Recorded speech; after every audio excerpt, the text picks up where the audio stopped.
കരാട്ടയിൽ വലിയ ആൾക്കാരെ ശരീരം കൊണ്ടല്ല തളച്ചിട്ടുണ്ടത്, മർമ്മം കൊണ്ടാണ് വലിയ ആൾക്കാരെ തളച്ചിട്ടുള്ളത്. അപ്പം എന്റെ കഴുത്തി പിടിക്കുകയാണ്. എന്താ ചെയ്യുന്നുണ്ട്? കാണൂ, ആസ്വദിക്കും.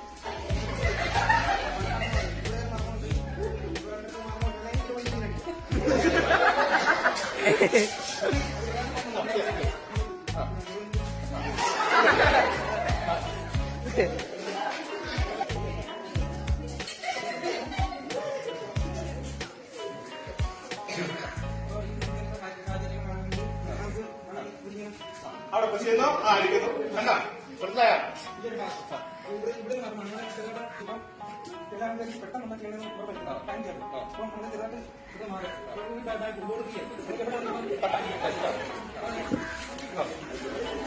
ഓക്കെ, കൈ